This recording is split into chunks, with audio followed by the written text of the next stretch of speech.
जितने भी साथी जहाँ पे बहन भाई, जितने भी साथी जहाँ पे प्रोग्राम देख रहे हैं, उनका वेलकम, स्वागत और दिल से धन्यवाद कि वो यहाँ सुन रहे हैं। और उसके बाद जितने भी एमराल्ड एंड अबव जितने भी साथी हैं, जो इस पोर्टल को ज़िम्मेदारी से चला रहे हैं, उनका तहे दिल से धन्यवाद, क्योंकि वो एक बड़ी ज़िम्मेदारी लेके इसको काम को कर रहे हैं। तो आपका बहुत-बहुत धन्यवाद सर। और सबसे बड़ा जो जिनकी वजह से ये सारा तामझाम चल रहा है ना? अपने राकेश शर्मा सर, सर का बहुत-बहुत धन्यवाद। तहे दिल से सर, सर बहुत अच्छे तरीके से इस प्लेटफ़ॉर्म को रन कर रहे हैं। और अगर अपने तरफ से शुरू करें तो मेरे अपलाइन संतराम जी, उनसे हमने बहुत कुछ सीखा है। वो बिज़नेस की अगर बात करें तो बिज़नेस के माध्यम से भी बहुत चीज़ें सीखी हैं। और अगर बात करें ज़िंदगी के बहुत सारे पहलू हैं, वहाँ से भी हमने उनसे बहुत कुछ सीखा है। तो सर का भी विशेष धन्यवाद है कि उन्होंने हमारे को बिल्कुल ज़ीरो से उठा के जहाँ तक मदद किया है पहुँचाने में। और उसके बाद शिव कुमार शर्मा जी, लगभग सभी जानते हैं उनको। स्टार एमराल्ड हैं, बड़ा नाम है उनका और सर का भी बड़ा सानिध्य रहता है। सर के साथ भी बड़ा तालमेल आजकल ज़्यादा रहता है, तो सर का भी बहुत-बहुत धन्यवाद। और एक और शख्स मैं उनको धन्यवाद करना चाहता हूँ, मंथन गौतम जी आजकल वो सर के साथ बहुत अच्छे तरीके से तालमेल बना रहे हैं और नेक्स्ट जनरेशन में वो अच्छा अच्छा भूमिका निभा रहे हैं। तो हमारे साथ भी बहुत अच्छा उनका कॉन्टैक्ट जो है, वो कनेक्ट जो है वो बन रहा है। तो सर का भी बहुत-बहुत धन्यवाद, शुक्रिया। और मेरा नाम मनिंदर लुधियाना पंजाब से, बिल्कुल साधारण लोअर मिडल क्लास फैमिली से हम हैं।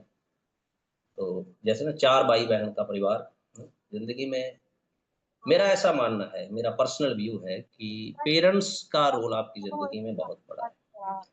दुनिया में पेरेंट्स का कोई अल्टरनेट नहीं है। आपके माँ-बाप का कोई अल्टरनेट नहीं है। वो बाकी सारी चीज़ों का अल्टरनेट है। माँ-बाप का कोई अल्टरनेट नहीं है। तो मेरे भी पेरेंट्स ने हमें गाँव में थे, वो शिफ्ट हुए शहर में। तो उनका एक डिसीज़न रहा हमारे जिस एरिये में, जिस परिप्रेक्ष्य में जहाँ पे हम रहते हैं, वहाँ लगभग-लगभग 95% लोग या तो हौज़री का काम करते हैं या फिर हौज़री से रिलेटेड कोई काम करते हैं, है ना? मतलब उसके आस-पास है हौज़री, फैक्ट्री, यहाँ पे या तो जैसे कपड़े-वपड़े का कारोबार है या फिर नट बोल्ट लोहे का ज़्यादा कारोबार है। यहाँ इसके आस-पास ही लोग रहते हैं ज़्यादा। लेकिन हमारे पेरेंट्स ने डिसीज़न लिया कि इनको फैक्ट्रियों में नहीं लगाना। तीनों बेटों को हमने फैक्ट्री में लगाना है, इनको पढ़ाना है। तो उन्होंने हमें पढ़ाने का कोशिश किया कि आप पढ़िए, कोई दिक्कत नहीं है। तो लेकिन कुछ ना कुछ काम ज़रूर करिए, अपना पॉकेट खर्चा धीरे-धीरे कुछ ना कुछ निकालते रहिए। तो हम भी थोड़ा-थोड़ा अपना काम-धंधा साथ-साथ में करते गए और मैंने +2 किया, उसके बाद मैंने ITI refrigeration AC wireman trade का मैंने आईटीआई किया हुआ है और 2 मैंने आईटीआई किया हुआ है, फिर मैंने ग्रेजुएशन किया हुआ है और 6 साल मैंने जॉब किया है प्राइवेट सेक्टर में, एचडीएफसी में हमने जॉब किया है। ये जो आरसिम की बात जब हम करते हैं, तो वहीं पे 2 मेरे कलीग थे हम इकट्ठे काम करते थे, तो जब कभी चाय पीते थे और कभी लंच करते थे, तो वो आरसिम के बारे में बताते थे। बड़ी जुनूनी वो जुनून बहुत था उनके अंदर। वो मेरे को रोज़ बताते, लेकिन मेरे दिमाग में बात जा नहीं रही थी, मैं चीज़ समझने को तैयार नहीं था। उसका कारण एक था कि मेरे दिमाग में एक लॉक था। मैंने अपने घर के पास में एक होम मीटिंग देखी थी किसी कंपनी की। कंपनी विदेशी थी, उनके प्रोडक्ट ऐसे थे कि वो जो जब मैंने होम मीटिंग में देखा कि वो जो प्रोडक्ट जो दिखा रहा है और उसके बारे में जो बता रहा है, पहले तो वो अपनी रेंज से ही बाहर थे। दूसरा अपने घर पे वो प्रोडक्ट हम यूज़ ज़्यादा नहीं करते थे। जैसे कोई लिक्विड वॉश के बारे में बता रहा था, तो अपना लिक्विड वॉश यूज़ नहीं करते थे उस समय। वो कार वॉश के बारे में बहुत उन्होंने प्रमोशन किया। तो मेरे को आज तक ये समझ नहीं आया कि उस समय ना तो उस बंदे के पास कार थी, जो बंदा आया था, ना उनके घर में कार थी जिनके घर में मीटिंग थी और ना अपने पास भी कार थी। तो इसलिए वो कॉन्सेप्ट अपना दिमाग में घुसा ही नहीं कि यार मामला अपने लोगों का नहीं है, ये थोड़े ठीक-ठाक जिनके पास पैसा मोटा आता है, ये उनका कॉन्सेप्ट है, उनके इस्तेमाल करने के प्रोडक्ट है। तो इसलिए दिमाग में क्लॉक था कि नहीं यार ये काम अपने बस का नहीं, अपनी रेंज से बाहर है। फिर अगर रेट की बात करें तो रेट बहुत ज़्यादा थे। अगर बाज़ार में ₹20 की चीज़ थी तो उनकी मतलब 4 से 5 गुना रेट ज़्यादा थी। तो वो अपने मामला समझ समझ से बाहर रहा, तो इसलिए आरसीएम भी अपनी समझ में नहीं आया। लेकिन मैं धन्यवाद करता हूँ ना, कहते कुदरत जब कुछ देना चाहती है तो वो रास्ते निकाल के देती है। एक व्यक्ति हमारे फैमिली रिलेशन में है, सतनाम सिंह जी। वो मेरे घर एक दिन रात को आए और बैठे, बातचीत किया हमने। उन्होंने बोला कि मनिंदर आपा ना आरसीएम शुरू किया है। तो मैंने कहा बहुत बढ़िया, करो आप। कहते तेरे को ना करवाना है। तो मैंने कहा सर पाजी रहने दो, कोई दिक्कत नहीं है। तो कहता नहीं, मैं तेरे से पूछने नहीं आया, तेरे को करवाने आया हूँ। तू 1500 रुपया निकाल, किट लेनी। तो कुछ लोगों को ना अपना नहीं कर सकते, कुछ फैमिली रिलेशन होते हैं, कुछ लोगों के रिलेशन होते हैं, और ये रिलेशन का बिजनेस है। वर्षा भी इसके ऊपर बहुत अच्छे तरीके से बात करते हैं। तो मैंने उस समय मेरे पास, मैंने 1500 नहीं है भाई, मेरे जेब में नहीं है, लेकिन वो जिद्दी, कुछ लोग होते हैं ना जिद्दी टाइप के इंसान होते हैं, कहते कोई बात नहीं, माने नहीं। तो मैंने चेक एक काट के, चेक साइन करके दे दिया। मैंने कहा आप निकाल लेना, कल निकाल लेना, कोई दिक्कत नहीं। अभी सुबह 8 ही बजे थे, वो बंदा फार्म लेके और किट लेके मेरे पास आ गया। कहता है ये इसको फार्म को भरो और साइन करो। तो मैं कहा पाजी अभी तो 8 ही बजे है, तेरे को किट किसने दे दी है? कल तो बोल रहे थे कि 10 बजे पिकअप सेंटर खुलता है, फिर जाके किट मिलेगी है। तो कहते कोई बात नहीं, किट कुट मैं अपने से ले आया, चेक पास होता रहेगा। तो मैंने स्पॉन्सर नंबर जो था वो उनका डाला है, उन्होंने मेरे को अपनी सेकंड में डाला, मैं फर्स्ट व्यक्ति उनकी सेकंड में रहा। तो ऐसे हमारा कार्य शुरू हुआ। फिर वो डेली फॉलोअप, जैसे बोलते हैं ना अपलाइन ज्वाइनिंग के बाद का प्रोसेस, तो उनको ये चीज बड़ी बाखूबी पता थी। तो वो डेली सुबह मेरे घर पे आ जाते, लगभग 7:30 बजे के आसपास चाय मेरे पास पीनी उन्होंने। तो मैंने कहा पाजी की चक्कर है यार, चाय भाभी बनाती नहीं? कहता नहीं बनाती है, लेकिन यहाँ चाय तेरे पास ही पीनी। यानी ऐसे कार्रवाई शुरू हुई है ना लगातार। फिर धीरे धीरे हम थोड़ा थोड़ा काम किया हमने, कुछ 5-7 ज्वाइनिंग कर दी हमने। तो उस समय ना डीडी बना। देख, तो सुबह सुबह पाजी आ गए मेरे पास, बोले कि चेक आ गए। मैंने कहा अच्छा चलो चलते। कहते कहाँ जाना है? वहां पे ना चेक कोरियर के आते थे उस समय, डीडी आते थे जाने। चले गए वहां, तो हमने ढूंढा और डीडी पाजी का मिला ही नहीं है, मेरा मिल गया मनिंदर का। मैं तो खुश भाई, मैं कहा आ गया पाजी, एक आ गया 768 रुपए का। कहता चल मेरा ढूंढ, आप उसका भी ढूंढ रहे हैं, मिला ही नहीं है। तो कहता चल तेरे रिश्तेदारी मेरे चाचा जी लगते हैं। लेकिन हमारे घर में कोई ऐसे आता नहीं था, क्योंकि हमारे फादर साहब थोड़े ना ठीक ठाक व्यक्ति थे, खड़ूस टाइप के थे, है ना। तो एंट्री नहीं थी जल्दी किसी व्यक्ति की, तो कोई भी नहीं पंगा लेना चाहता भाई, तो आते नहीं थे वो जल्दी। अभी तो चलो इस दुनिया में नहीं है वो, लेकिन उनका स्वभाव थोड़ा अड़ब रहा कि मेरे घर में कोई ऐसा बंदा नहीं आना चाहिए। तो मैंने उनको बुलाया, बातचीत हुई, तो कहते मैं आऊंगा शाम को घर पे। तो उन्होंने मेरे को वो क्वेश्चन स्लैब जो आज भी चलता है, वो क्वेश्चन स्लैब मेरे को बताया, समझाया। और फिर थोड़ा-सा मुझे को समझ आ गया, थोड़ा-थोड़ा मैंने सीख लिया। फिर हमने उसके ऊपर काम किया, नहीं तो मेरे को ऐसे लग रहा था कि हम 2 जने काम कर रहे थे।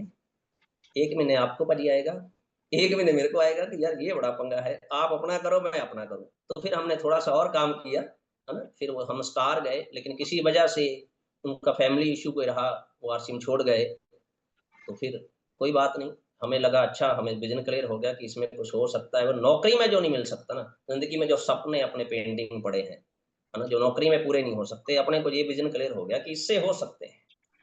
तो फिर मैं अपना काम करता रहा लगातार, धीरे-धीरे हमने काम किया। प्लैटिनम का पिन आया, तब तक मेरे लगभग मेरी टीम में 16 पीयूसी रन कर रहे थे, 16 पिकअप सेंटर मेरे ग्रुप में। लेकिन किसी भी काम को ना कई बार ना मैनेज करना होता है ना, मैनेजमेंट में मामला थोड़ा-सा कहीं न कहीं वीक था। तो वो धीरे-धीरे, वो कहते हैं ना, संख्या नीचे आई थोड़ी-थोड़ी। तो ये 2 पे रहेगी और 1 मैं था, 3 रह गए, एक फिर मैंने अपना भी चालू किया। तो वहाँ पे वो उस स्थिति में क्या हुआ, कुछ लोग कहीं इधर-उधर चले गए ना, होता है कई बार पिकअप सेंटरों पे।